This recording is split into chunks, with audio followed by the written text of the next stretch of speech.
Hello friends, Ratna's কিচেনে সকলকে স্বাগত। এখন ঠান্ডা পড়েছে, ঠান্ডার মধ্যে একটুখানি গলা ধরে যায়, গলা ব্যথা করে, তার জন্য কিন্তু একটু আমাদের চা খেতে ইচ্ছে করে। গরম গরম গরম গরম চা খেলে মনে যেন গলাটা অনেকটা ভালো হয়ে যায়। তো আজকে আমি নিয়ে এসেছি মশলা চায়। মশলা চায় বানানোর জন্য আমি কি নিয়েছি তেজপাতা, এখানে লবঙ্গ, দারচিনি, আর হচ্ছে ছোটো এলাচ নিয়েছি, তুলসী পাতা নিয়েছি, এখানে আদা আর চিনি আর চা পাতা আর দুধ। একটা চায়ের প্যান বসিয়ে দিয়েছি, দিয়ে দিচ্ছি জল আন্দাজ মতো, আঁচটা জোর করে দেবো।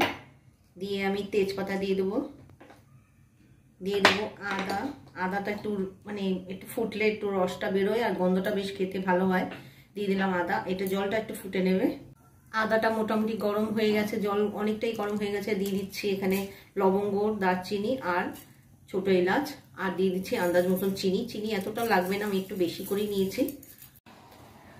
এগুলোকে একটু ফুটতে দিতে হবে। জল একদম ফুটে উঠেছে, এবার দিয়ে দিচ্ছি তুলসী পাতা। তুলসী পাতা আমাদের সর্দি কাশি এগুলোর জন্য মহা ওষুধ আমরা বলে থাকি তুলসী গাছকে। এবার দিয়ে দিচ্ছি চা পাতা। চা পাতাটা একটু লিটার চাই দিতে হবে, কারণ পাতা চা দিলে ঠিক এখানে ভালো হবে না, যেহেতু মশলা চায় একটু চাটা ফুটতে দিতে হবে। চা ফুটে গেছে, এবার দিয়ে দিচ্ছি আন্দাজ মতন দুধ। এবার আমি এটাকে নামিয়ে ছেঁকে নিয়ে পরিবেশন করে দেখাচ্ছি।